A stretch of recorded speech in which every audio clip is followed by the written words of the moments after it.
Lenny. Lenny. tayo. Oh, diba? Ayan. Kay Lenny tayo. Lenny talaga. O, ayan mga patang helmet. Kala nyo hindi na kayo mag-uulat. Ito nga yung ganap ni Mayor Lenny Robredo. Bichuga per. Balitang Lenny!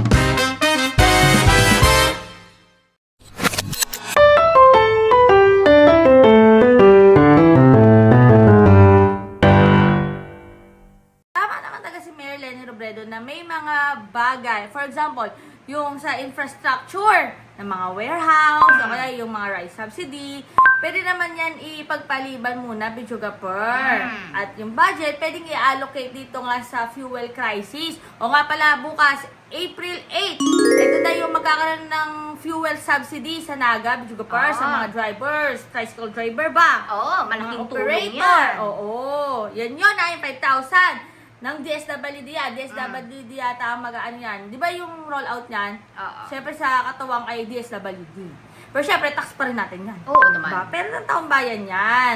Pero yan nga mga bata helmet, tama naman si Mayor Lenny Robredo. Yung mga budget na naka-allocate for the infrastructure ng mga warehouse, mga rice subsidy, pwede mo na i-allocate yan dito bilang pagtugon at pagtulong sa pagtaas nga ng presyo ng petrolyo. Original na date, April 10. Pero nakakuha kita ning, bago mag Holy Week, nakakuha kita ning notice, nagigibon April 8. Ang hinahalatang niyan, si para sa mga jeepney drivers, saka para sa mga riders.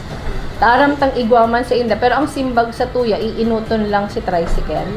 Sigun pa sa alkalde, igwa namang igtataong lokal na bersyon kan fuel subsidy sa mga para trimobile ng Unyan, nasa komite na asin piglalaomang maipapasar na sa SP Naga ang Unyan na Martes, para man maimplementar naman ini.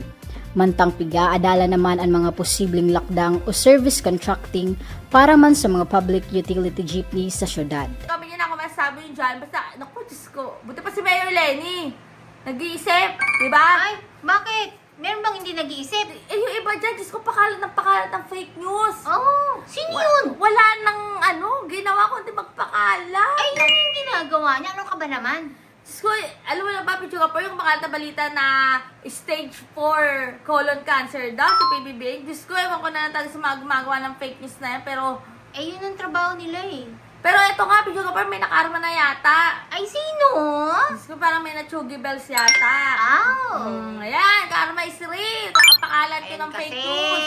Pero ayan, comment nyo na kung masasabi nyo dyan. Basta, nako, ako po si BH. Kay Lenny tayo. Sino ka? Kay Lenny tayo. Sino ka nga eh? Kay Lenny tayo. Alam ko, video ka pa. O, basta, see you later.